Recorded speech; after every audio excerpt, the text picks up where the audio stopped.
So, AI agents are blowing up lately, especially when you mix them with blockchains. I recently tweeted about this AI agent called Fraser, and it went super viral. It got retweeted by Elon Musk and Naval and a couple of other massive names. And in the comments, I saw a couple of people asking how this works, how do you make something like this? And I was interested myself. So over the weekend, I decided to hack something together, make my own AI agent that can perform on-chain actions like submitting transactions, sending funds between addresses, interacting with smart contracts, and even deploying smart contracts like a token. So in this video, I'm going to show you how to create this using two libraries. One is just the OpenAI library, and the second one is the Viem library to actually submit these blockchain transactions. And we're going to build this all in Typescript. So if you're excited, let's get started. The first thing I want to run through is how this actually works from like a conceptual level. Now, the way that OpenAI implements this, and it's going to be similar across different LLMs like Claude, for example, is this kind of assistant framework. Now, there's a couple of entities, I guess, or like concepts, and how they relate to one another is like the fundamentals of how we're going to build this thing out. So we're pretty much going to take this diagram and then implement it in code, and that's going to be the full project, right? It's going to be capable of performing on-chain actions based on the messages and the interpretation of those messages. So the first concept that we're going to talk about is this assistant. So an assistant, I can actually show you an example of this here, is for example, this OpenAI playground that I have here. And an assistant, you set the prompt, let's say, hello, act like Shrek, for example. And I say, hello, Shrek. This is the assistant, right? And you can pretty much configure the way that it is going to reply. But not only that, you can actually give it some functions on the right-hand side here. So it can act like a typical chatbot like ChatGPT or Claude, for example, but you can also give it functions that give it this kind of superpowers to actually take the messages that it's receiving from the user, interpret them, and determine if it needs to run those functions. So for example, looking at the documentation here, you can see that an example of a function would be get weather. So if the user asks, what's the weather like in Paris today? The chatbot, or the assistant as it's called, is smart enough to say, well, the user's inquiring about the weather, and I have a function called get weather. I'm going to go ahead and run that function. And these functions are kind of the game changer of what gives the assistants the superpowers to do stuff rather than just being a chatbot that can reply based on the knowledge that it's been trained with. Okay, so if the user inquires about a specific thing, for example, you can imagine in this video, we're going to say maybe something like deploy a token or send some funds to another address. You can implement whatever you want in code, and I'll show you how to do that. And then it's going to go ahead and execute the code that you've created for that tool or this function here, okay? And we'll talk about what tools and functions and assistants and their relation between them in the diagram in a moment here.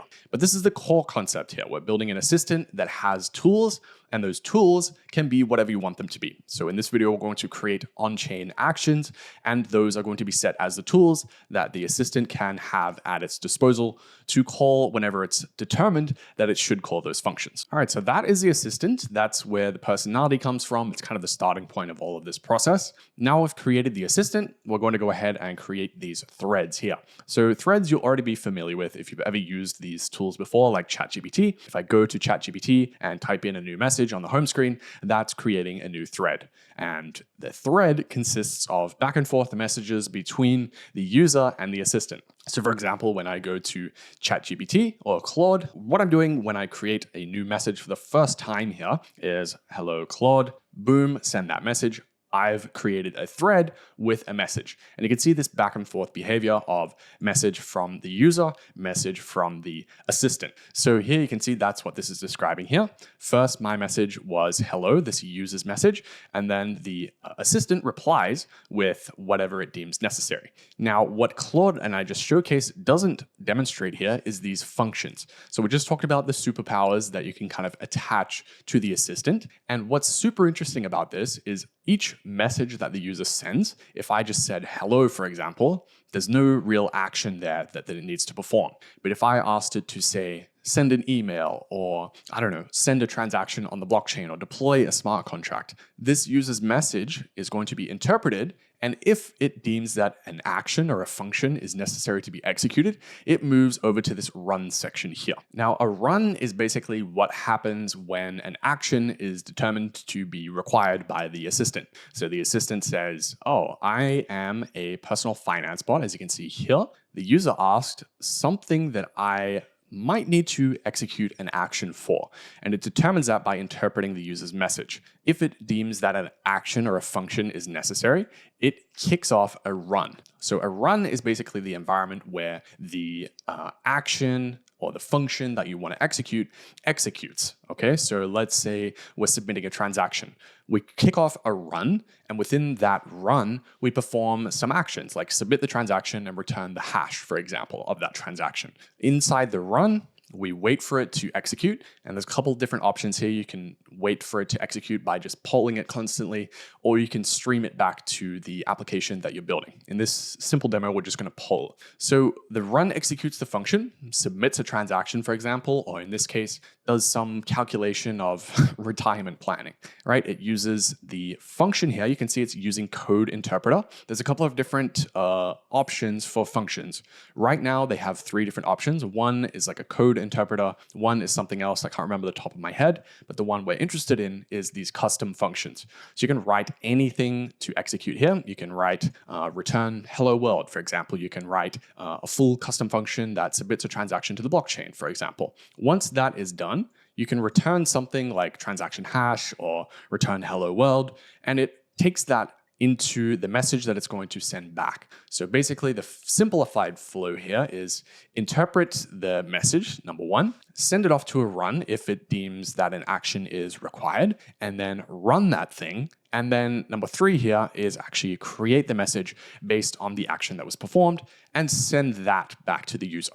So for example, if we submitted the transaction, we would provide the transaction hash back to the user from the action that we performed from the assistant's message. So as a stupid example, let's generate like a function, ask donkey how his waffles are going, as an ask donkey waffles function here on our Shrek system assistant. So let's say I say, hello Shrek. The flow here is it's going to go into that diagram. It's going to say, whoops, scroll down a bit here. The user's message. There's no action required here. The interpretation is, I don't have an action or a function to perform when the user just says hello. So it doesn't go to this run, it just simply sends an assistant message back. So you can see here, what brings you to the swamp today? I want to know how Donkey's waffles are going. And if I send this, it's going to interpret it and say, hang on a minute, I have this ask donkey waffles function. Let me go and call that and see what the result is. So if I send this message, you can see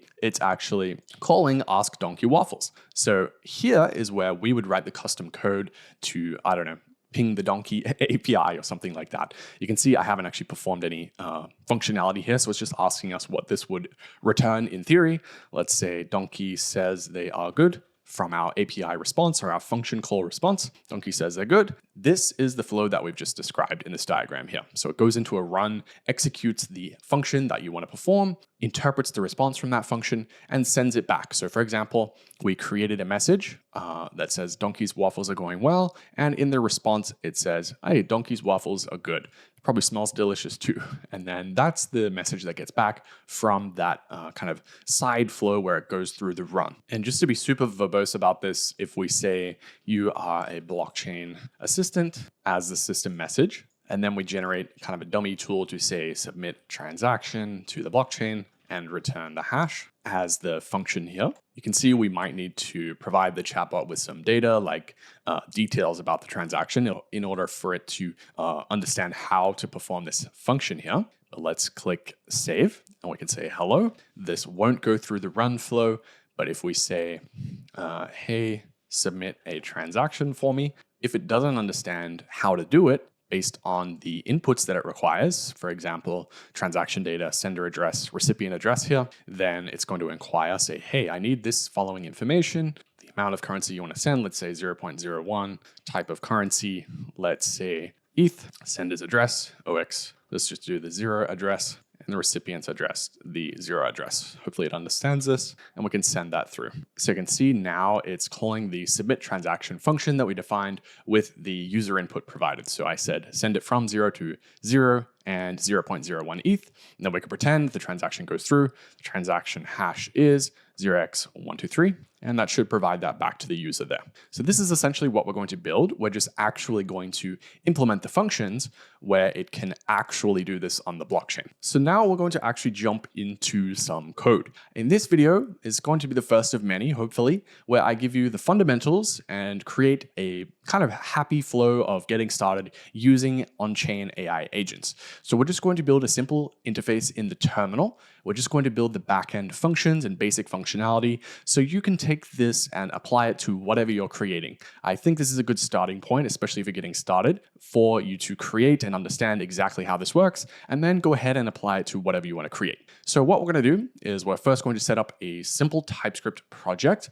We're going to get started with the OpenAI SDK, and then we're going to create a simple assistant with some placeholder functions, and then we'll go ahead and install Viem to actually apply the functions instead of just having them as placeholders, and write some functionality to perform some on-chain actions within those functions.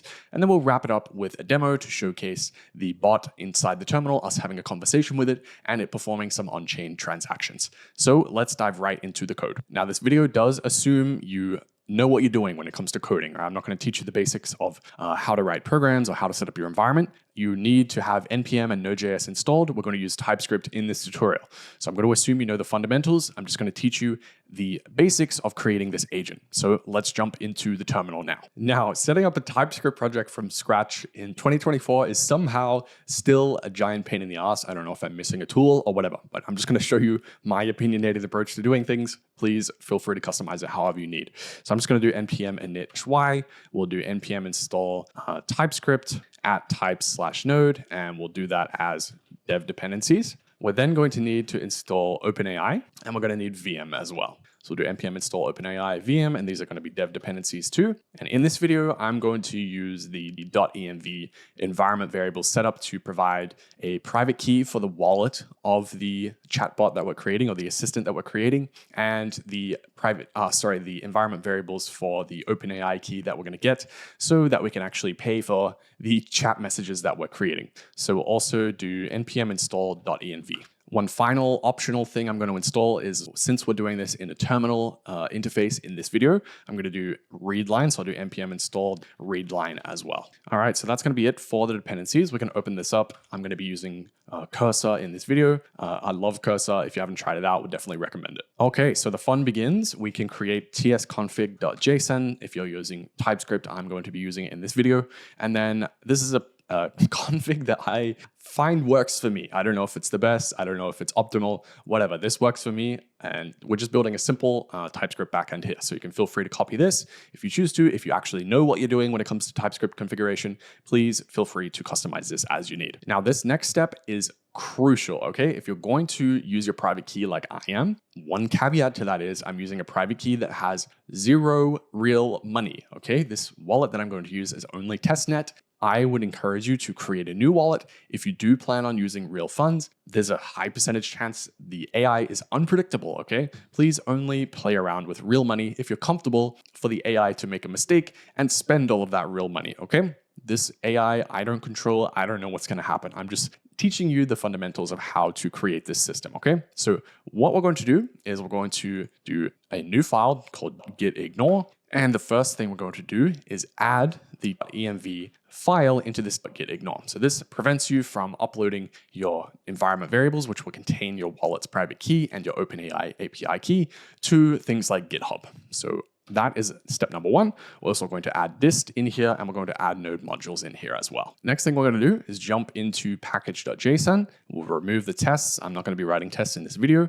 And we're going to run a build command, which runs tsc. That will compile our TypeScript into JavaScript files. And then we're going to do start, which is going to be, first we'll run build. So we'll just do tsc, and then we'll do and actually run the file that gets compiled. So you can see in the configuration, we're compiling to dist. So we're going to go ahead and run node dist/index.js. Next thing we're going to do is create a source folder where all of our code is going to live. So within here, we're going to do an entry point called index.ts, and we're going to write a main function called main. And within here, we're going to do console.log hello world, and we'll execute the main function. This is just a little demo to actually make sure your TypeScript setup is running correctly. So open up the terminal within the IDE here. You can see I'm using Node.js version 20. If you have 18, I believe will be fine. I'm just showing you my configuration if something doesn't work for you. So I have 20.10.0, and what we can do now is run that start command. So basically we just need to run npm run start. I'll show you what happens. It runs the build command, it generates this dist folder, and here is the index.js. So this is pretty much the compiled version of what we wrote in index.ts, and this is going to run this function, and you can see the output here. So just make sure your setup and environment is working correctly first. What I'm about to do next is very important that you listen carefully if you're a new developer and you don't really understand what we're doing. I'm going to create an environment variables file. If you don't know what that is, please look it up. The environment variables file contains our sensitive values. That's why we added it to the git ignore, so we don't publish it when we put it on sites like GitHub. In this file, I'm going to add two variables. One is going to be our OpenAI API key. You need to keep this a value secret. The second value we're going to add is your wallet's private key. Do not use your main wallet. Do not use a wallet with real funds unless you are comfortable with losing all of your funds, because the AI is going to control your wallet. It is unpredictable. It is an AI. You don't control it. I don't control it. We don't really know what is happening under the hood. It's essentially a black box. So please first start out with a test wallet. I recommend creating a new wallet that has no real funds and is not associated to your main wallet in any way. Please be careful. Add it to the git ignore file. Don't publish it anywhere to GitHub. Make sure you don't share these values. We're going to keep it a secret, and that is very important. All right. So with that said, we're going to create a .env file here. I'm going to put two values in. First one is OpenAI API key. I will show you where to get that. And the second one is the wallet's private key that you want to use for this agent, right? So I'll show you how to get an OpenAI API key, and I'll quickly show you how to get your wallet's private key as well. So for me, I use Coinbase Wallet, at least for my testing wallet. It doesn't really matter. The same thing will be available if you use MetaMask, or you can generate one. It really doesn't matter. You just need to have some testing funds for the network that you're going to use, all right? So I'll jump into developer, click show private key, type my password in here, and I think it's going to be blurred, so I can just show it anyway, whatever. And that is where you get your wallet's private key. So go ahead and paste that value in. One thing I will note is it needs to start with 0x. So if you paste it in and it doesn't start with 0x, just add 0x like this, 0x to the front of it, and paste it in. If it already has that, you don't need to add it. Just a little side note, as for some reason, it exports from some wallets and not others. So paste it in. If it starts with 0x, that's all good. You don't need to add this at the start, but if it doesn't, just add that in and paste this value here. So I'll click paste. I'm not going to show you my private key because we don't leak our secret values. Next thing we're going to do is go to platform.openai.com and jump into the settings. You'll need to create an account if you don't have one already. Go to the API keys tab, click new secret key, and create a new secret key. It will begin with something like sk-proj-whatever. That is your secret key, and you need to copy that value. You can see I have a bunch of them here. sk NASA, that's pretty cool. sk whatever. You need that full value, and you need to copy it and paste it into your VS Code here under OpenAI API key. So this will look like sk-proj-. This will look like OS blah, blah, blah, blah, blah, blah, blah, numbers and letters, all right? Paste that in. I'm going to paste them off screen because I don't want to show you those values. So now we have our OpenAI API key. We can make requests to the OpenAI API to get responses back. And we have a wallet for the agent that we just created. So it has all the tools required to generate responses and perform actions on the blockchain. So if you remember our diagram from the beginning, we have a couple of things to do here. Number one is we need to create an assistant. So we're going to have a function to create an assistant. Number two, we need a function to create a thread. The user is then going to send a message, this one, into that thread. So then we need to say, well, we're going to determine inside of a run. So we're going to have a third function to create the run. That run will go through a lifecycle. You can see that life cycle here. It goes from in progress to hopefully created most of the time. It can also fail. It can be canceled by you if you make a request to cancel it, or after like 10 minutes, if the run hasn't been handled, it will expire. So we need a fourth function to actually run the run, perform the actions required for the run. Basically, what I'm saying here is the run gets created. It will go from an in progress state. Actually, before that, it's in a queued state. Queue, how do you spell queued? I think it's like this, queued. And then it will go into in progress.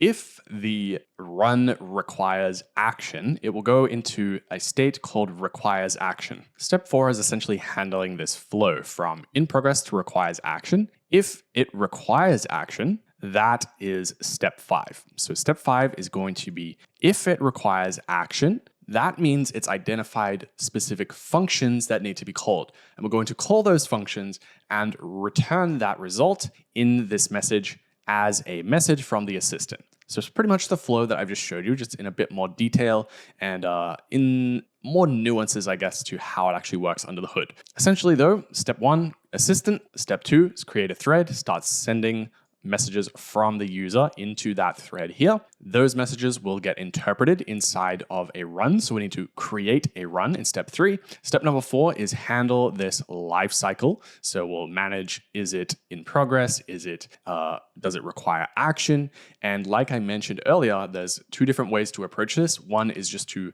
poll, constantly retrieve the status of the run, or you can actually stream it. I haven't tried the streaming myself. We're just going to poll it in this. I think it's a lot easier and a lot cleaner to handle just as a basic getting started. So step 4 is manage the lifecycle of the run down here. And then step 5 is actually execute the identified functions based on the message that's been interpreted. So essentially it will go from in progress requires action. In this point, we've identified between 4 and 5 what actions need to be called. In number 5, we will actually execute those actions. And finally, the result of those actions is presented to the user in the form of an assistant message in the thread we created in step 2. So hopefully that's clear. I know the 3, 4, and 5 can kind of get a little bit messy, but if you're confused at the moment, don't worry. All we're doing is creating the steps that I showed you in the playground earlier in the video. Awesome. So now within source, we're going to create a new folder called OpenAI, and we're going to create those 5 functions. Number 1 was create assistant.ts. Number 2 was create thread.ts. Number 3 was create run.ts. So the user will send a message into the thread that will trigger a run. Now that the run has been created, it goes into that queued state and it will go through the life cycle. So we need to inquire about the status of the run so that we can manage what to do when that run requires action or doesn't require action. So to do that, we're going to write a function called perform the run. Basically, this is just saying manage the run's lifecycle. If the run's lifecycle moves into a requires action state, meaning it needs to function call, we therefore handle the function call. So that is our 5th function in here, which is going to be handle run tool call. I call them tools. I think tools and functions are kind of interchangeable, basically the same thing. So number 1, create assistant. 2, create thread. 3, create run. 4, perform the run. And 5, if the run requires actions, handle those run's actions. All right, so the very first thing we're going to do is, before we even go into those 5 steps, we need to create an OpenAI client. So from the main function, on line number 1 here, we're going to import OpenAI from OpenAI. And essentially, the first thing we want to do inside the main function here is const client is equal to new OpenAI, and we'll close it off there. It automatically kind of reads in the environment variables file. You don't need to add it in the configuration here. Within the create assistant function,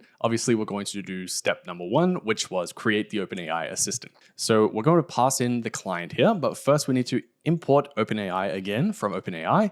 We're also going to import the assistant type from the resources/beta. Depending on when you're watching this video, I imagine it eventually moves out of beta, so you might need to change that import. But what we're going to do next is export this create assistant function. So we're going to say export async function create assistant. This is going to accept an OpenAI client that we just created. It's then going to return an assistant. So what we're going to do here is we're going to return await client.beta.assistant.create. So all we're doing here is creating an assistant, and the only required parameter within these curly brackets here is the model number, or the model variant, whatever you call this. So you can do GPT-4 here, you can do GPT 3.5, you can do GPT 4.0, you can do GPT 4.0 mini, which is what I'm using, as I think it has a nice balance of how many tokens it allows, as well as the quality of the results that it returns. So we're going to use GPT 4.0 mini for this tutorial, and for the next couple of fields, this is up to you. And we're going to come back and customize this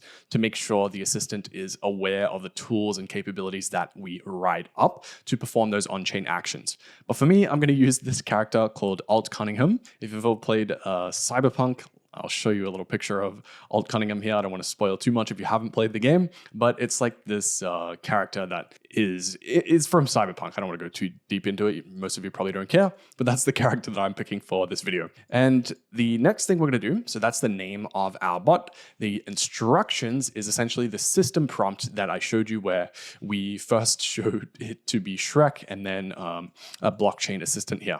We're actually going to come back and write these instructions to ensure that the assistant knows here's all the tools and stuff that you can do, because we're going to input that into the system prompt that it knows, okay, when certain stuff is said, these are the tools that I should make use of. Beneath that, we're going to actually instruct it of the tools that we create. So again, we'll leave this empty and come back to both the tools field and the instruction fields once we have written and created those tools. Now we've created step number 1, which was our assistant. We can set this up in the main function here. So we're going to say const assistant is equal to await create assistant, and we'll import that line number 2 here. And all we need to provide here is the client. So that is good now. We have the assistant here. Step number 2 was to create the thread. So now we have an assistant, we can create a thread and then involve the assistant in that thread. So to write this create thread function, we'll jump into the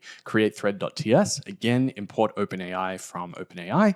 In this time, we're going to return the type of thread. So do the same pattern, and that just fits onto the screen. Nice. We're exporting an async function called createThread, and it accepts the client once again. This time we're accepting a second parameter called the message. And this is just the first message that's sent by the user to create that thread. So this is essentially the first message of the thread, and we create that as part of the thread creation. And then this is just going to return a thread here. So within this function, first we're going to create a new thread. And this time we're doing that via the client.beta.threads.create. Next, we're going to await client.beta.threads.messages.create. And if we use the create function here, you can see it accepts a thread ID as well as a body. So the thread ID is going to be the ID of the thread that we just created. So that's pretty simple. We can do thread.id. Next, we need the body. So we're going to do an object here. Within the object, we're going to provide the role. So the role can either be the assistant or the user. So we're going to instantiate it with the message from the user. So the user is going to kick off this thread by sending a message in. So that's going to be the first message in this thread. The contents of the message that gets added when the message is created is passed in as the argument to this function here. So that's all we're doing. And then we're just going to return the thread from the function. If we head back to the index.ts, now we can create a thread. So we have the assistant. We can now call create thread, import that on line 3. And the 2 things that this accepts is the client and a message. So on line number 7 here, we're going to just hard code a message for now. Let's say message is equal to hello Alt Cunningham, and we'll pass the message in here.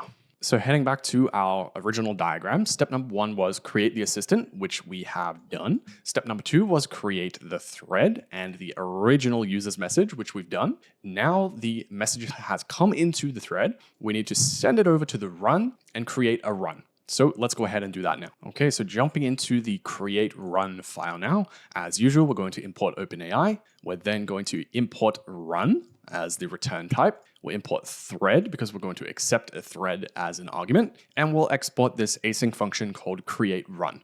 Create run is going to accept the client once again. It's also going to accept the thread that we just created. And finally, it's going to accept the assistant that we created as well. And this is going to return a run, which is why we import it on line 2 here. What we'll do in this function is we'll create a run. So hopefully you're kind of getting the gist of this pattern here, but just to be extremely verbose for you here, we'll say the run is equal to runs threads.runs create, and this accepts a thread ID as well as a parameters object here. So we'll open that up, pass in the thread ID, and we'll pass in the parameters to the second argument, which is an object here. The only argument that we need in here is the assistant ID. So we'll pass that in. And now what we've done is we've created a run. And if you remember, the lifecycle of the run is that it gets created, it gets queued, and once it has begun, it moves through that lifecycle to go through either the requires action state into the completed state, or the canceled, the expired, etc., etc. So what we're going to do here, and I've already mentioned this once or twice, is you can either use the streaming option or the option that we're going to do here, which is a lot simpler. Basically, we're just going to run a while loop to say, hey, is it in a certain status? Is it done? Does it need actions? So basically what I've commented here is saying wait for the run to complete and keep polling the status of the run. So what we're going to do is we're having a while loop here, and basically we're saying while the run.status is in progress, or if it hasn't even begun in progress yet and it is still queued, we will await 1 second. So we're just going to wait 1 second, and then we're going to poll it again. So we return a promise that waits 1 second, and we retrieve the run. And the reason we used a let here instead of const is because we're setting that run value so that this while loop doesn't just run forever. So what we're doing here is we're retrieving the run from the thread ID and the run ID. So basically we're saying, hey, first time we run this, it's in progress or it's queued. It hasn't started yet. We wait 1 second, we then retrieve it again. So we basically say to OpenAI, hey, how is my run going? Is it still in progress? Is it still queued? Yes. All right, well, I'll wait another second. Ask again, hey, is it still in progress? Is it still queued? Maybe it is, but if it's not, maybe it's in a requires action state or either completed state. And then after that while loop, once it is out of the in progress state or the queued state, we just return the run. So basically we create a run and wait for it to go into a state where we need to do something and then return it from this function here. So let's go ahead and make use of this create run function inside the main index function here. So we'll say const run is equal to await create run, create run, import that on line number 4. And the arguments to this is first the client, the thread, and the assistant ID. Awesome. So now we have the assistant, we have the thread, and we have a run, which accepts both the assistant and the thread. Now that the run has been created and it's out of the in progress or queued state, we're going to move into step number 4, which is actually performing the run. So we're going to jump into perform a run. And again, we're going to go through the same pattern. We're going to import OpenAI, we'll import the thread type, we'll import the run type this time, and we're going to do an import that doesn't exist yet. So this is step number 5, handle run tool call. So we're just going to import that on line number 4, even though we haven't written that function yet. So this is basically going to be the flow. We're going to, again, export async function called perform run. This time it's going to accept a run, a client, a thread, and I haven't hard-coded the type for whatever reason here of this function here. It's just going to be inherited from whatever we actually return within this function here. So what we're going to do is while the run.status this time, it's moved out of the in progress status into requires action, we're going to set the run equal to this function here. So this is step number 5, where if it requires action, this is kind of what we were describing earlier, where a run gets created, and in that run, it basically gets determined whether or not a function needs to execute. So that is what we're doing here. While the status of the run requires action, we're going to pass it off to another function to actually handle how to deal with that required action in the form of running a function. Beneath that, we're going to say if the run.status for whatever reason failed, this is just kind of a fail check here to say, well, we need to do something if for whatever reason this fails. Usually, I think for me, this is when I run out of rate limits for the OpenAI API, it kind of hits here, but you don't have to do this if you don't really want to, I don't think. If it hits failed, we're just going to create an error message given the last error.message of the run. And we're just going to log that out into the console so we can see what's going on in kind of debugging this. And if it does fail, we're going to return a new message. Sorry, not return. We're going to add or create a new message from the assistant, just informing the user in the actual conversation that it's having inside that thread there to say what went wrong. And then from the function, we're actually just going to return this object here of type text. And here is the value. This is just kind of mimicking the structure of a successful message return from the OpenAI API. So we're just going to return the error message as the value in this function here.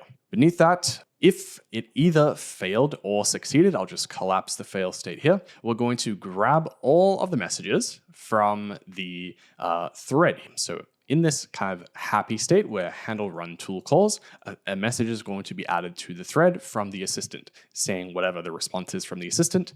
Whereas if it failed, we will add a message saying the error message. So either way, a new message is going to be added. So we're just going to grab all the messages from this messages.list, given the thread ID here. Finally, what we're going to do is out of the messages of the thread, we're just going to grab the latest one from the assistant. So we're going to find the latest message. You can see what find does here. Returns a value of the first element where the predicate is true. And this is the predicate here. Basically, the latest message from the assistant. So that is the assistant message. And we're either going to return the contents of that message, or if for whatever reason that fails to exist, we'll add a fallback here to return this object where it's of type text. And the text contains this value, no response from the assistant here. So this is just mimicking the structure of the object that would be returned from this contents here. Okay, so now we have done number 4, which was perform the run. So just to remind you of the flow that we're going through here, because I had to kind of go through this a few times before I really understood what was going on.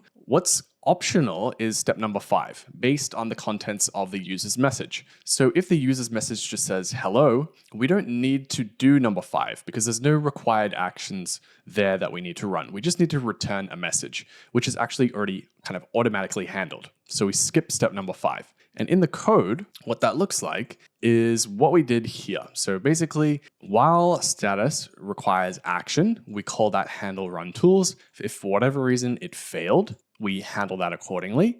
But if it doesn't require action and it's not in progress and it's not in queue, then we can kind of assume that either it was expired for some reason, but most likely it's going to succeed. So that is what we did here. We've assumed that the message has succeeded and we grab the latest message and return it. What's optional here is step number 5, where we handle the functions that are required if it requires action. So if the user's message says like, I want to perform an on-chain transaction to deploy a token, it's smart enough to know, hey, that message kind of aligns with a tool that I know about called create token or deploy token. We haven't created any tools yet, we're going to, but it's smart enough to identify a message can map up to a tool that we have. So basically we define the tools, and between step 4 and 5 on this diagram here, between step 4 and 5 is where we actually handle the tool execution. So if there's an action required in number 4, we identify that. And if an action is required in step number 5, we actually execute it. But it can just go directly through here, or it can go through 5, execute the actions, and then go through here. All right, so I just wanted to make that super clear because I had to wrap my head around this a couple times as well. So therefore, that leaves us with step number 5, handle run tool calls. Basically, when it requires action, we run that function. So we need to write that now. Before we do that, we'll jump back into index.ts inside the main function. And basically what we're going to do is const result is equal to await perform run, which is a function that we just ran on line number 5. We'll import that. And this accepts the run that we created. It also accepts the client, and it also accepts the thread. And instead of console logging hello world, we'll console log out the result here. Now, before we continue with step number 5, we're actually going to look at what a tool looks like before we start handling them. So we're going to close up the OpenAI folder here. I'm going to create a new folder called tools. Within the tools folder, we're going to create all tools.ts. And this is basically like the hub of tools that we're going to create. So if you want to create a new tool, which is what I'll show you in this video, we'll create a new file in the tools folder and export it inside this all tools function here. If you remember from the beginning of the video, when we added functions, they had this consistent format about them. So you can see get weather or get stock price. Basically, you provide the name, description, and any parameters that are required for the AI to actually do a specific task. So you can see here, to get the stock price, well, we need to know what stock it is. So give me the stock symbol, and that is a required parameter. Otherwise, the OpenAI API has no idea what to kind of provide to the function call. Basically, what I'm about to show you, and you don't have to do this if you don't want, it's just kind of a TypeScript, a nice to have, is we're going to jump back into the VS Code. And what we're going to do is inside of alltools.ts, we're going to create a TypeScript interface that is using generics to kind of mimic the structure of a function. So basically what I have here is exporting this interface called toolconfig, and we use this syntax t equals any. Basically, all we're doing here is just defining the structure of a tool or a function that can be called. So as you can see, I'm just copying basically the structure of what I just showed you from the OpenAI playground of what a tool looks like. So you can copy this. I'm not going to go through it in too much detail. You can see type function. These are all the types that are expected. Basically, we're just saying this is what you need to have in order for your tool to be valid.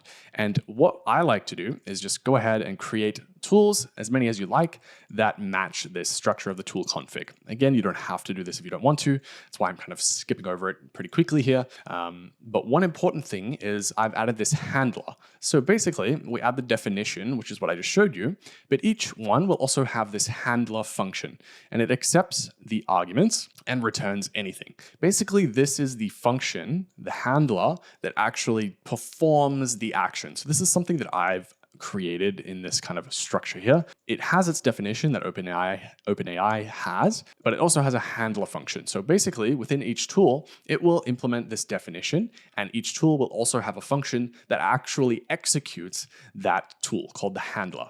And then beneath this, I'm going to export a constant called tools. And this is going to be all of the tools that the assistant should be made aware of. So this is going to be of type record string tool config. So the string is the key and the value is of type tool config. So what we're going to do in here is we're going to export all of the tools. So you can imagine we would have a tool for like get balance, for example. So that is the string key of the tool, and then we would export a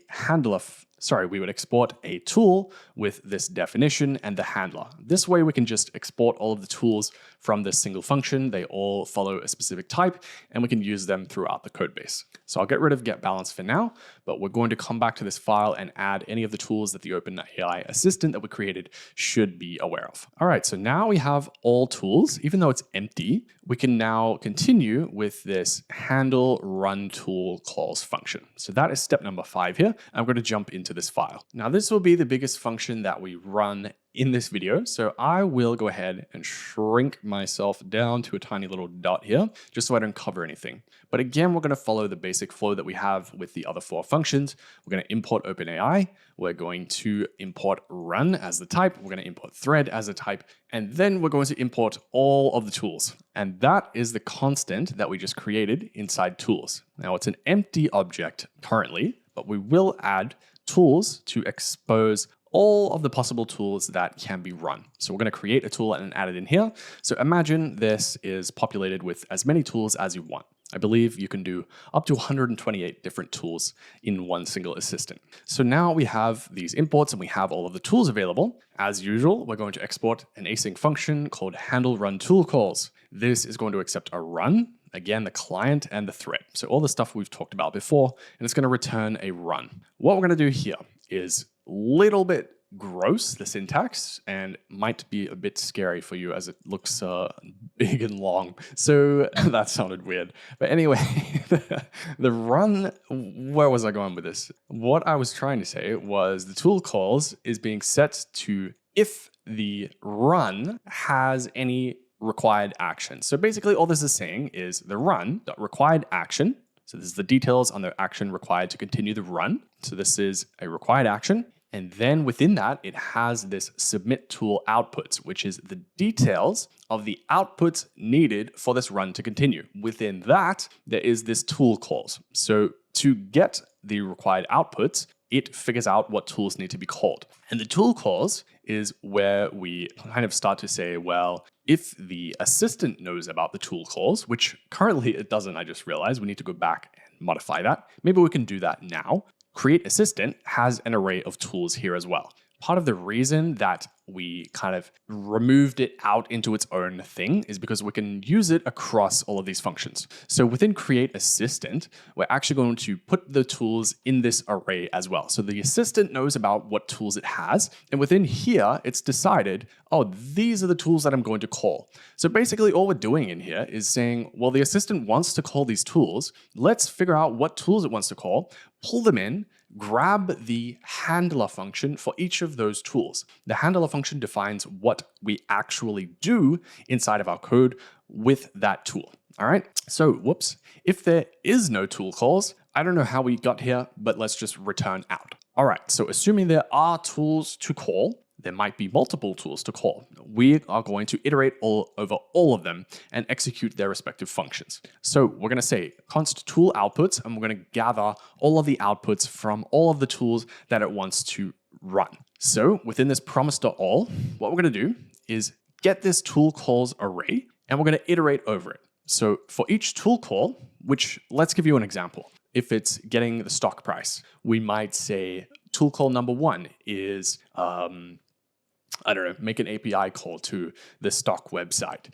Tool call number 2 is use the information from API call number 1 to make a follow-up API call to get the price. And those are the 2 tool calls, and we need to iterate over each of them. So let's jump into iterating over the tool calls. Tool call number 1, we're going to transform this tool. We're going to grab its information, and we're going to look up inside of our tools object that we exported from all tools here. So basically we're going to say, well, it's trying to call like get stock price. Do I have inside of my all tools, do I have a function named get stock price? And if we do, we store that in tool config. If we don't, I don't know how we got here. I don't know about this tool. It's probably just an issue on our side. Let's just error out because I can't run the function for a tool that I don't know about. So we're going to error out here saying tool of that specific tool that you're trying to run. I don't know about it in my all tools record here.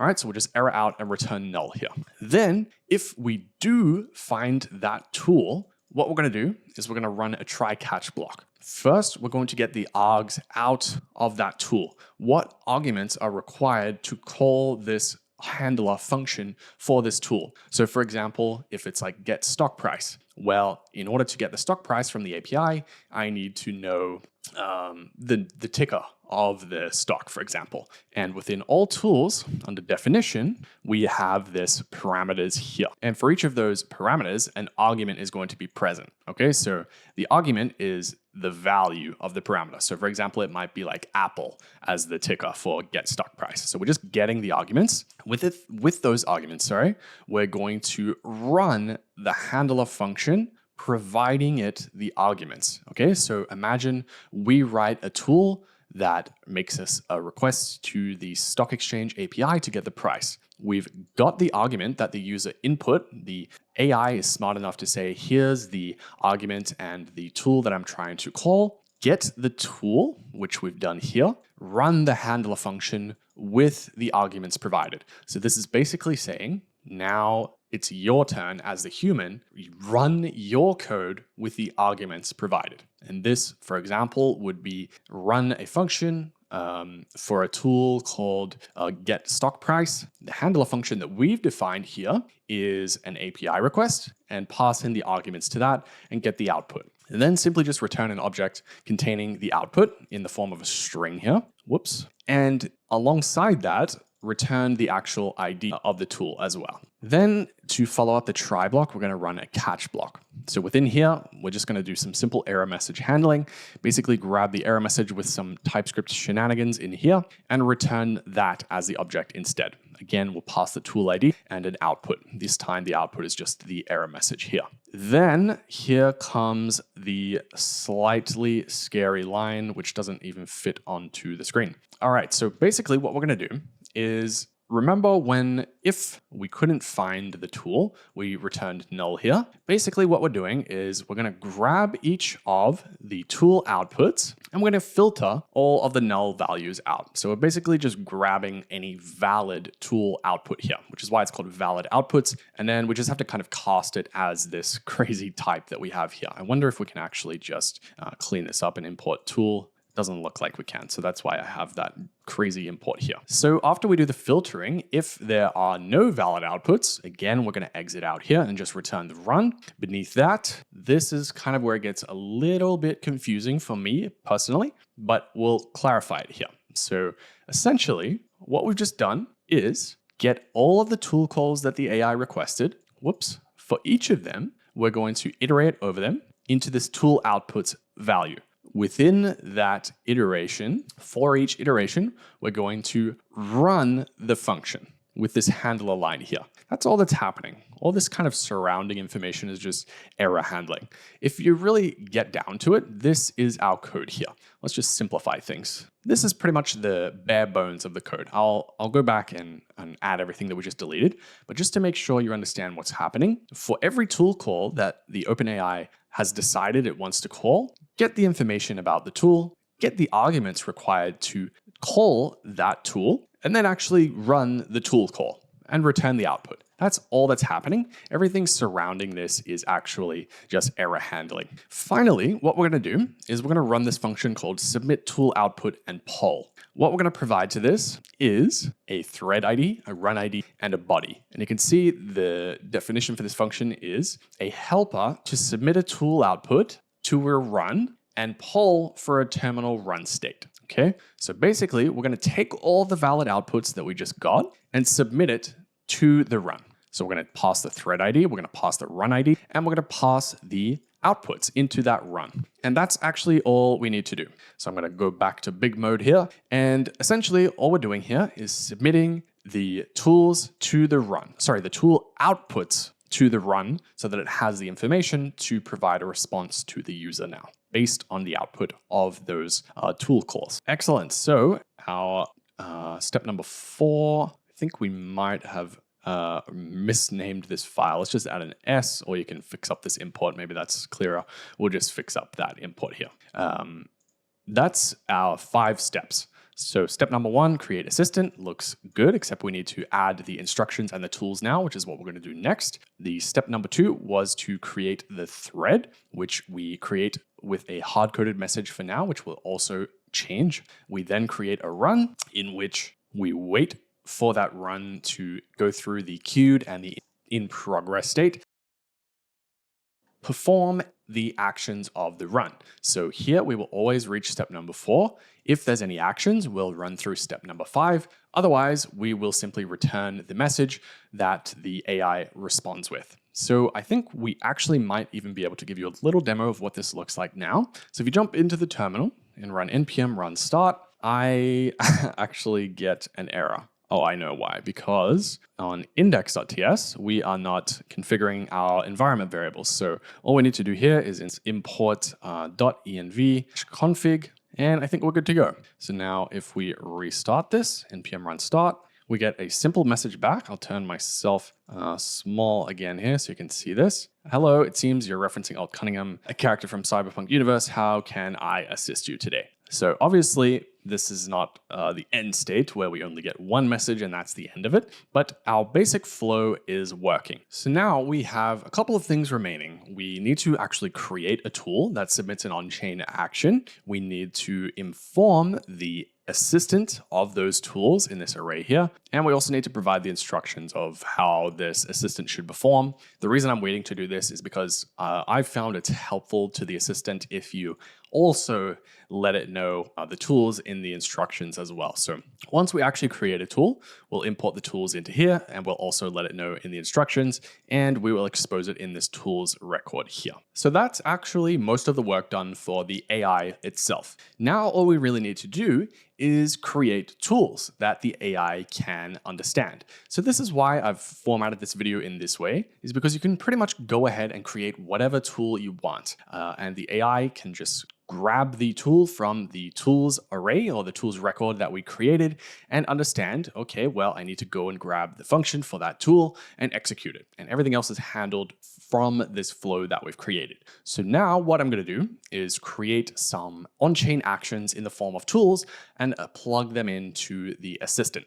But you can kind of take this and run with it. I'm going to show you how to create a couple of tools, but you can really create whatever you want. So hopefully this is a helpful way to structure this video for you. Now, the most common tool to perform kind of on-chain actions in a TypeScript environment is called Viem, and that's what we're going to use in this video. So basically, we're going to create a public client to perform read actions like get balance or anything like that, and then a wallet client instantiated with our local account with our private key here. So we're going to pass in our private key to perform any write actions like performing blockchain transactions from a specific wallet. So that's why we loaded our wallet's private key for the bot. That is the private key that we're going to instantiate the wallet client with and start performing on-chain actions with. In this video, I'm going to use the extensions available from the ZK stack because we're going to be building this out on the abstract testnet. So you don't have to do this if you don't want to. It's just kind of an optional thing that I'm going to choose to do to make it work on abstract.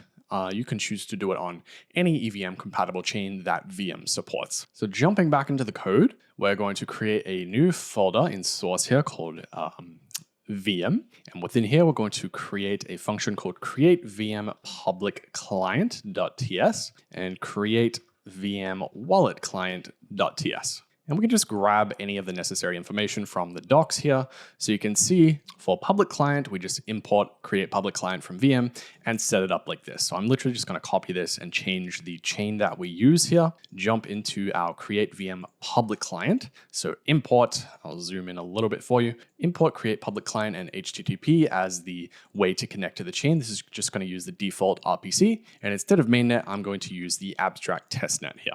Replace that as the chain. And we basically want to wrap this in a function called export function create Viem public client and simply return the result of creating a public client and close out that function here. So that is a very simple create Viem public client.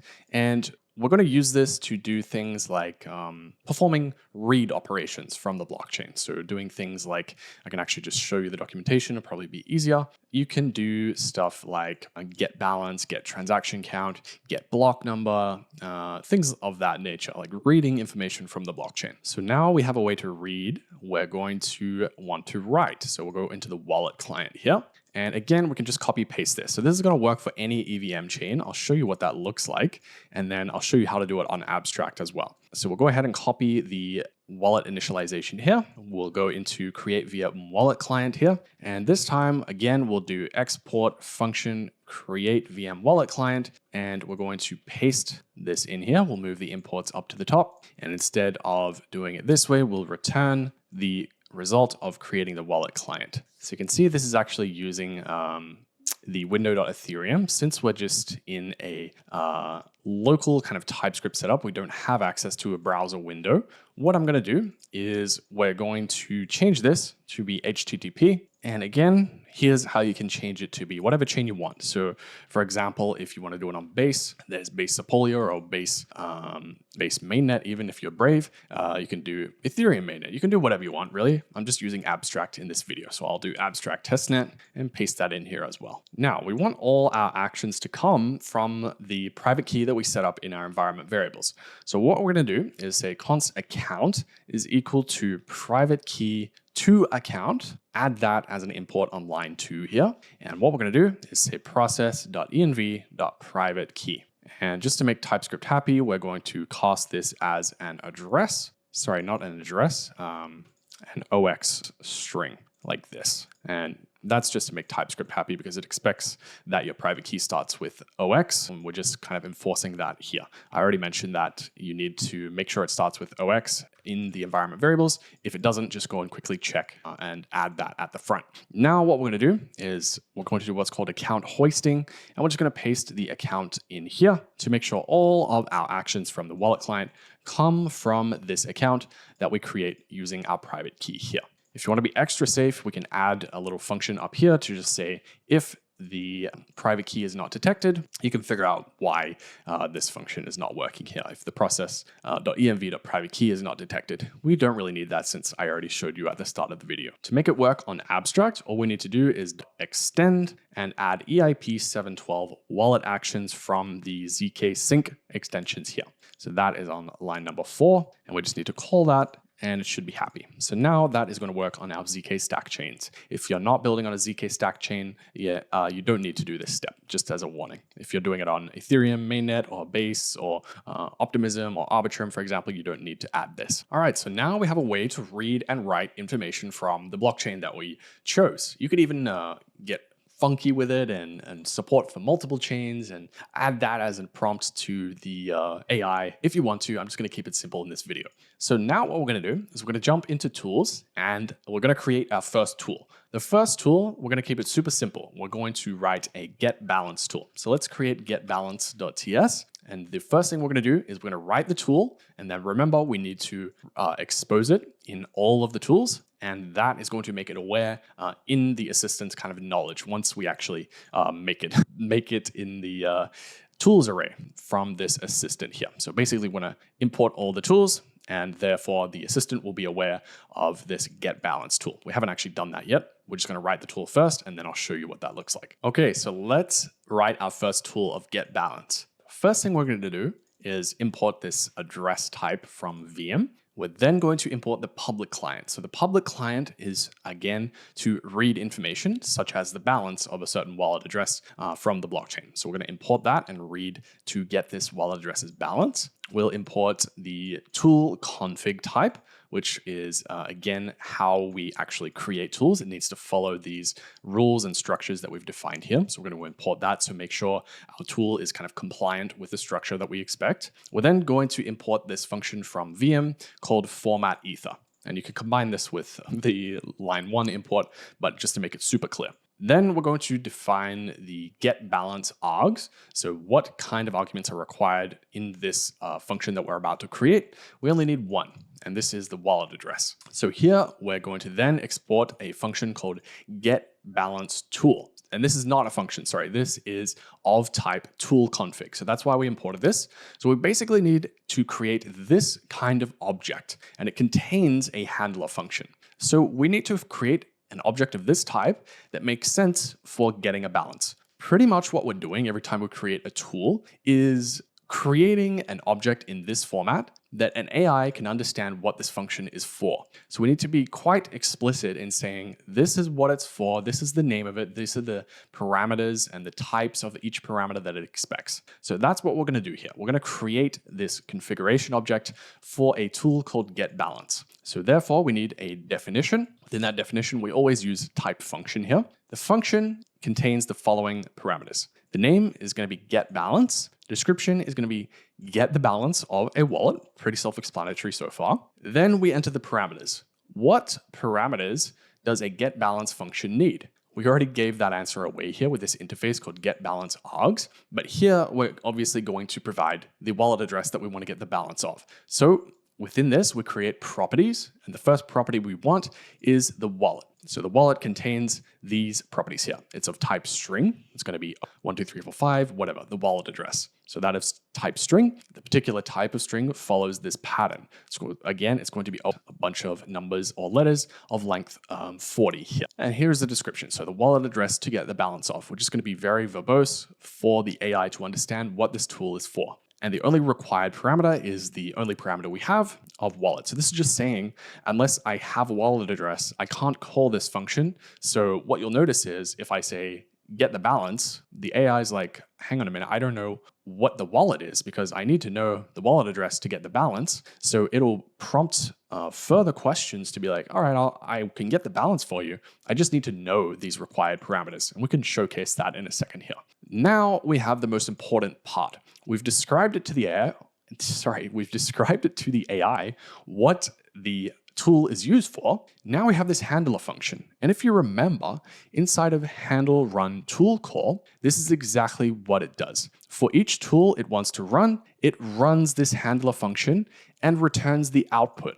So basically, we're going to run the function to get the balance of the provided wallet address and return the output. So we can do that in 3 lines. First, we need to create a new public client, a new way to read data from the blockchain. And then we can get this balance of the wallet address in this simple one-liner by saying balance is equal to await public client.getBalance, and the parameter here is the wallet address that we want to get the balance for. And this is just for native token balance. This is going to return the balance of ETH on the abstract testnet here. And then finally, we're just going to return the formatted variation of this balance. So format ether pretty much takes this massive number and returns it in a format that's like 0.3 ETH or 0.01 ETH rather than in this big long number here. And that is actually all we need to do. So we just created our first tool, which is pretty exciting. So what we're going to do now is we're going to actually make the AI aware that it can call this tool. And that is going to require us to export it from this tools const in the all tools file that we created. So basically, this is kind of a mapping, right, of the name of the tool to call to the actual configuration object that we create for that tool, which is what we just created here, a configuration object called getBalance_tool. So what we're going to do here is we're just going to say getBalance is the name of the tool, or we could do something like get_balance, for example, and that is this tool here. So basically, we're just creating a big mapping of the names of tools to what the tools actually do. And we can kind of separate our concerns where one tool has one file this way, and we just combine them all here. So now we're exporting our list of tools that we have available. We can go back to our assistant and say, all right, the tools that you have available are these tools here that we're exporting. Now the structure that this expects is an array of type assistant tool. And I dug into the kind of source code here to see, okay, this is the name, description, parameters, and strict. Now, hopefully that looks familiar because it's what we created here with this definition. So we have the name, description, and parameters. So basically we just need to extract this out and pass that into the array. So we'll take all of the tools that we expose here and specifically extract this part out of that tool and pass it into the assistant tools array here. So that's what we're going to do. We're going to import tools from all tools on line 3. And then here we're going to do this kind of funky object.values syntax here, where basically we take the object.values. All this does is create an array of 2 different things, right? It creates an array of getBalance and getBalanceTool as one object. And then for each tool, it will do the same thing. So pretty much here is just taking all the tools and then mapping them into the tool.definition, which is this here. So that's what we need to get, and that will make our AI assistant aware of what tools we have and each of their definitions. Then what I was talking about earlier is inside the instructions, you can create a bit more detail of the prompt. So for example, I'm just going to let Cursor write this for me a lot because I don't want to go too deep into it, but I want to say you are Alt Cunningham, the digital character from Cyberpunk 2077. You are in control of a wallet that you can use to do whatever you want. You can use the following tools to interact with the wallet. And we have the getBalance function here. So you don't have to do this. It just kind of makes it more aware of, hey, these are the tools that you can actually make use of. So that is going to make the assistant aware. Now it has this additional information of what its purpose is. And it also knows, hey, these are the tools that you can actually run. So let's go ahead and jump into the terminal. And what we're going to do is we're going to run npm run start. And here you can see it's just replying to the default prompt that we had in index.ts. So hello, Alt Cunningham. But what if we change this to say, hey, can you get my wallet balance? And now we can run this, npm run start. You can see here, this is the pattern that I was talking about. If it doesn't have the required parameters, for example, in the getBalance tool, the required parameter in the definition was the wallet address. So if it doesn't have it, but it's identified, I need to run this tool or this function. Okay, I'll reply back with, hey, can you give me the parameters that I need to actually run it? Whereas let's say if I rerun this with the prompt, hey, can you get my wallet address? Sorry, can you get my wallet balance?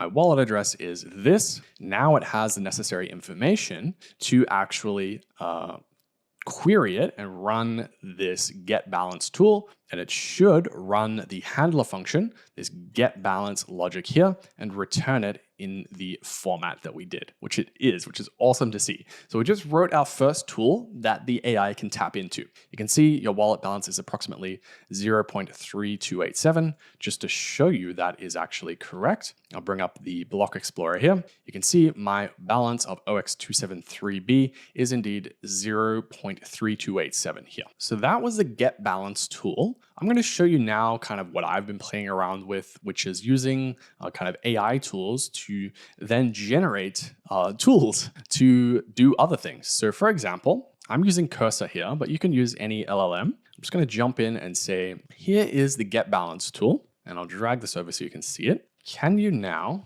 write me one for getting the AI bot's wallet address? Get the connected address from the Viem wallet client. And we can add that wallet client code as context here. And this is just kind of a fun example to kind of see how quickly you can flesh things out now that we have the foundation here. So it's reading all the required context. And here we go. It's generating a new get wallet address tool. And it looks like it is the correct one. So let's go ahead and create that tool now. We'll do get wallet address TS. And this is just going to grab the bot's wallet address, right? Because it actually doesn't know that, it just knows the private key. So we can go ahead and copy this, paste it into get wallet address, and there we go. Voila, in like 30 seconds, we have a new tool that the AI can tap into. The only thing we need to do is go into all tools and export it from here. So we'll say get underscore wallet underscore address, get wallet address tool, and import that on line number 2. So now the AI also knows about it since we're mapping that tools object in here, but just to help it out, we'll also add it into the prompt. So we'll say get underscore wallet address is to get your own wallet address. So now if we change the message that we're sending to the bot, let's say, hey alt, what is your wallet address? And bam, hopefully we can showcase within 1 or 2 minutes here how quickly you can kind of scale this out to do what you want.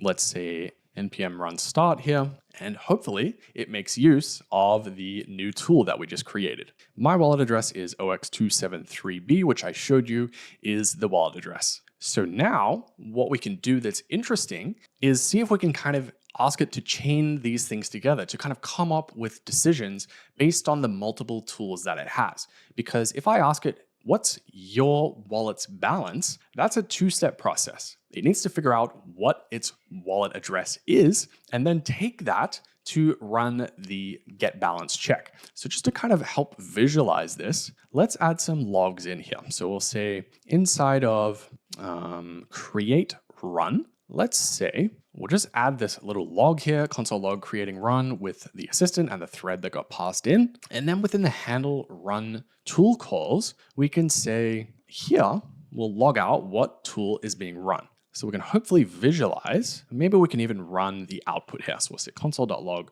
tool.function.name returned output. And then if we run this again, oh, I need to change the prompt. Sorry, we'll ask it, hey alt, what is your wallet's balance? And hopefully what we see is this bot first is like, well, I need to get to that point. What tools do I need to call? Returning tool get wallet address. So it's like, well, I need to figure out my own wallet address. Now I've got that. I can then run the get balance. And then it's like, all right, there's a balance of the wallet address that I figured out, which is awesome. This is exactly what we wanted to see. So you can see how you can create your own tools, even using AI, and then chain these tools together. And the bot is smart enough to figure it out if you just give it a little bit of a hint to say, here's the tools that you have, but also in the instruction, here's everything that you can use at your disposal. So this is pretty awesome. I'm super happy that worked first try. You can see how powerful this is, right? Because for example, a tool that you make might be check the trends on Twitter, or check what tokens are trending on the market, or I don't know, get some information, right? Make some fetch requests to an API or gather some information. And then based on the data that you see, go and call another tool get my wallet address, get my balance, see what I have available to trade. And then what we're going to do now is I'll show you using the wallet how you can actually make those actions. So we've seen how to read information, and this doesn't have to be from the blockchain necessarily. This could be from any data source, how to read information. And then what we can do is write information to the blockchain.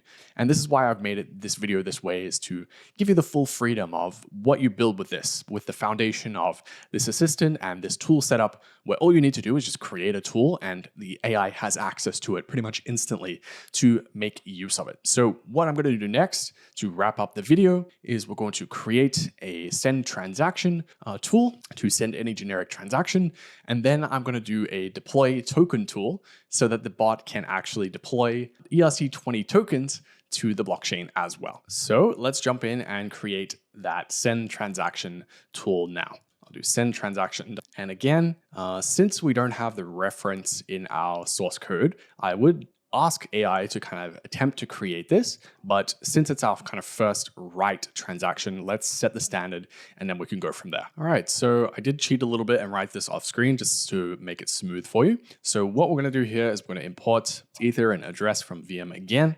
We'll this time import the wallet client instead of the public client, since the wallet client is used for write actions, since we need to sign them with our private key. So we're then going to import, again, the tool config that we're going to use to structure our tool. So we need to follow that structure in order for our tool to be compliant. And again, we'll create this args interface here. So what I'm doing here is you can send, I'm just massively simplifying this.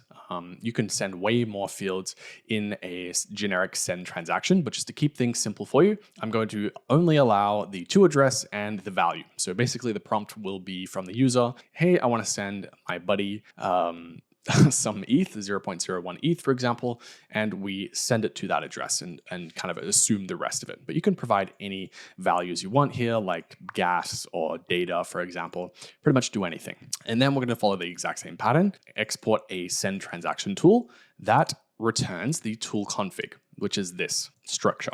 So all we need to do then is create that structure. What we're going to do, once again, create the definition. Type is always function. Within the function, what we're going to do is the name called send transaction. We'll do description is send ETH to an address, since that's kind of what we've simplified it down to here. Then the parameters is what we've defined here. So to I've set is required, value is optional. So the parameters, the first one is going to be to here, and this is going to be an Ethereum wallet address of the recipient. So just describing this as kind of verbosely as you can to the AI to understand. Then the value is a string, and just so it's kind of natural to the user, I actually have run into this before. Again, I cheated and wrote this before, but when I asked it to do something like send 0.01 ETH, it was like, what are you talking about? You need to send it in wave. So that's why I've provided it this structure here. And then the only required parameter here is the to value. You can send 0 ETH if you really want to. Then we need to write the handler function. So again, the exact same pattern. I'm just showing you the way that we've designed this is creating a tool is always the exact same. And this is why it's so helpful to do it with AI as well, because the AI really likes consistency in the structure here. So you can just say, hey, I want to create a tool to do this or do this, and it knows this is the structure it needs and needs to abide by these tool config rules. So it's pretty AI friendly as well. So within the handler function, of course, we are actually going to write the logic that executes the tool. So again, we're going to use a try catch block here, where we're going to get the VM wallet client. So we can send transactions from the bot's wallet. We're then going to call send transaction. And within here, like I said, you can provide pretty much endless parameters or arguments to the transaction. But for us, we're just going to keep it super simple. So if there is a value, then we will provide the value, pass it into the format that this expects. Otherwise, we'll leave it undefined. And then we'll return the hash. And in the catch block, we'll just throw an error. Something failed when we tried to send the transaction here. Awesome. So as usual, with all the tools, all we need to do is jump into the all tools file and expose this. So we'll say send _ transaction is what happens when you call send transaction tool, and we import that on line 3. Then we go to the assistant. It's already available, but just to help it out, you also have at your disposal send some amount of ETH to an address from your wallet. And that is all we need to add a new tool. So let's go into the terminal. Let's try this out one more time. We'll just quickly change the prompt to say, send, let's just be very explicit since we only get one message currently. Send 0.01 ETH to the burn address. Sounds good to me. Burn some money. Please don't do that. Before I run this, please do not do this on mainnet because you're literally just deleting money. Just FYI, just a quick warning.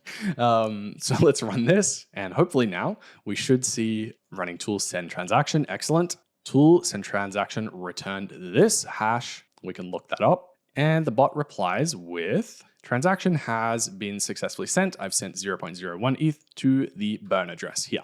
So let's look up that transaction hash. And as you can see, it actually sent 0.01 ETH to the burn address. So it just deleted some of its own money, which is kind of funny. But that is just kind of showcasing, well, this is what's happening under the hood here. All right, so now again, let's try, since we've written the kind of standard of how this should look, let's try ask our LLM here. And again, you don't have to use the cursor. I'm just using Claude here, as you can see.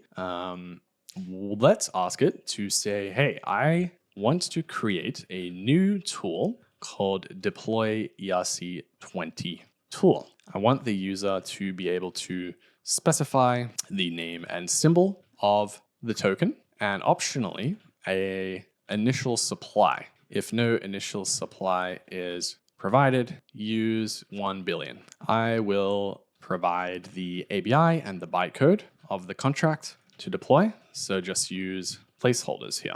After the contract deployment transaction goes through, wait for the transaction to be complete and return the contract address. So then let's just add any of the additional context. So we have send transaction as the example. Maybe just mention that. Use send transaction as an example of how a tool looks. And then we're going to create Viem client. We'll add all tools, create assistant. And I think that looks good. Hopefully it can be capable of doing this here. All right, it's pumping stuff out. And you can see this is super like AI friendly for you to extend just because it follows the very consistent pattern. Okay, so let's create deploy ERC20 as a tool. So we'll say deploy ERC20.ts. And just so you can see it, here's what it is suggesting. And we'll apply that into deploy ERC20. Accept that. And then it's saying you'll also need to update to all tools. So it even recognizes that. Awesome. All right, so we'll do that ourselves. But as you can see, it imports the functions that were created, imported the tool config, and it starts to form this tool. So it asks deploy a new ERC20 token contract. You need to provide the name, you need to provide the symbol, and you need to provide an optional initial supply. So the required parameters are the name and the symbol. If there is no initial supply, defaults to 1 billion, and actually calls wallet client.deploy contract. The only thing we need to do here is get the ABI and the bytecode, which I have done off screen. Just to show you how I did that, I wrote a separate Solidity project, compiled an ERC20 token, and into this file, I now have the ABI here and the bytecode necessary to perform this deployment. I'm not going to cover how to write smart contracts in this tutorial. I think it's a little bit out of scope, but this is how I've got these values. So I'll go ahead and copy the ABI and the bytecode here into my project. So the ABI will paste in here and the bytecode will paste that in here. Looks like we might need to fix this initial supply. So we'll convert this into a big int here and it looks happy now.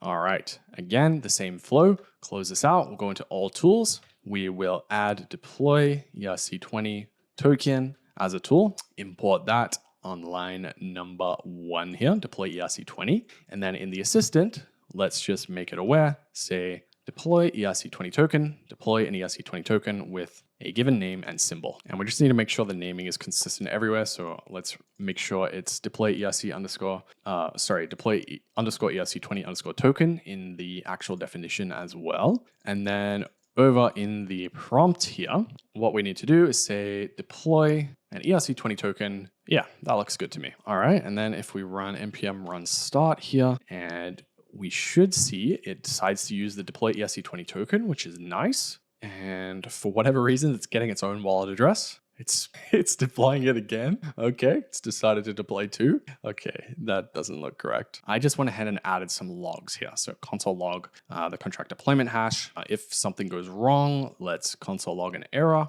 Otherwise, I think we're good. Let's maybe console log error here. So let's open up a new terminal. As you can see off screen, it didn't work. That's why I'm adding the logs here. The cheating is being leaked, but here we go. Let's try again. npm run start, and we can see what's going wrong. Okay, could not find an account to execute with this action. So that is the issue. We need to jump into deploy contract here, and account needs to be wallet client.account. I don't know why it's not detecting that, since the wallet client already declares the account for whatever reason. This should fix the issue. Let's try again. Okay, so it runs deploy ERC20 token. Excellent. All right, this time we have deployed the ERC20 token. Contract address that is actually not correct. That's the transaction hash. So there's a little issue there. That's okay, we can double check both since we're logging this out. So let's jump back into the Explorer here. Let's check if this is the contract address. Oh, maybe I'm mistaken. So this is the transaction hash, which was OX73BD, and then OX32CEE was hopefully the token address. And we can't really tell because it's not verified, but from the transaction hash, if we click onto alt token OX32CEE, which is exactly what it says. So we have the transaction hash and a token successfully deployed from this AI agent, which is just awesome. So now it can do things like checking its own wallet address, it can check its own balance, it can send transactions, and even deploy its own token, which is just awesome. So hopefully your imagination is running wild right now of the possibilities of things that you can do inside of these tools and the kind of restrictions or interesting styles of AI assistants that you can come up with by defining the prompt in such a way that is exciting to you. And the groundwork or the foundation has been set from this tutorial to lay out how that works. Right now, the final thing we're going to do is it's a bit lame that we only get to send one message. It's not really an agent if it gets one message and that's it. So what I want to show you is not spend too much time on it, because I know you might be building an application or you might be building a Twitter bot or something like that, a game maybe. I want to show you how you can kind of keep the conversation going and send multiple messages into the same thread. So just because I know this won't be relevant to everyone, I just asked AI to help me out here. So at the beginning of the video, we installed Redline or Readline, I'm assuming it is. And I just asked Claude to kind of add and remove the lines that we need to make this a constant conversation.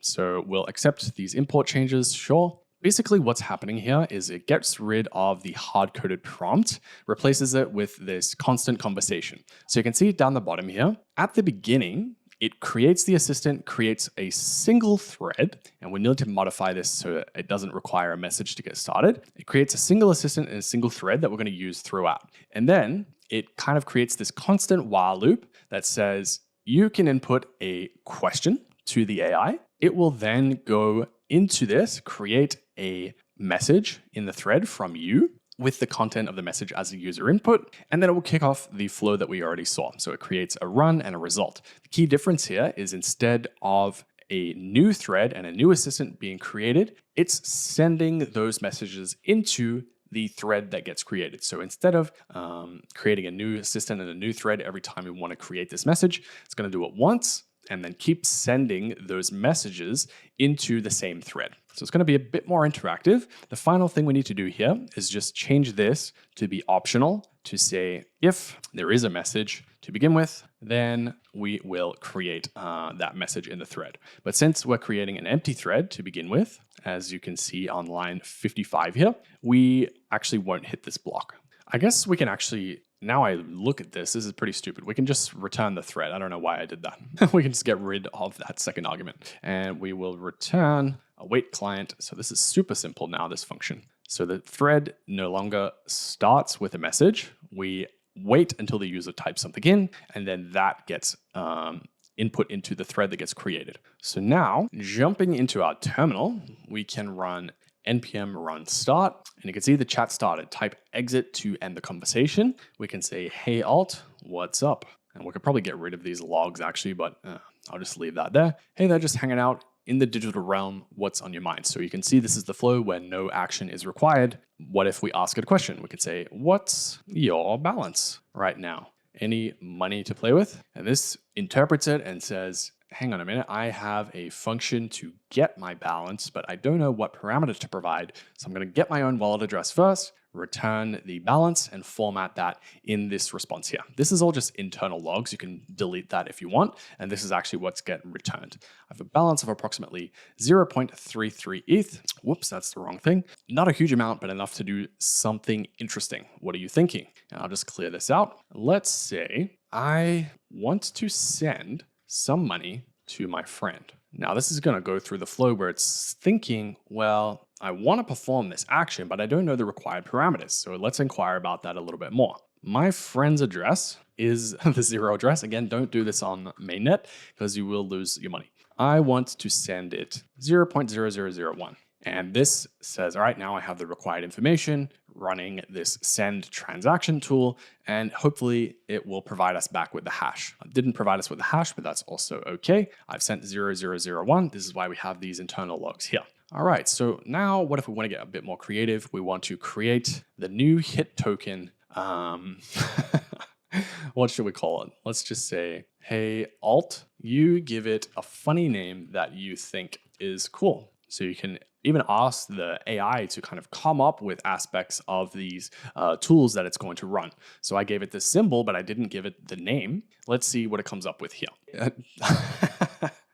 I've created a new token called Hey Alt with the symbol lol alt. So it wasn't that creative, but still pretty funny. And this is just what's so exciting about this. You don't know what the AI is going to come back with when you run these functions and give it the creativity to kind of play around with it and use the AI's own logic to run its own functions. So this is pretty much what we've showcased is the tools that we've hard-coded into this particular video. But again, you can get super creative as much as you want, create any of the tools that you want. I even built, for example, get contract ABI to pull a contracts ABI from the Explorer.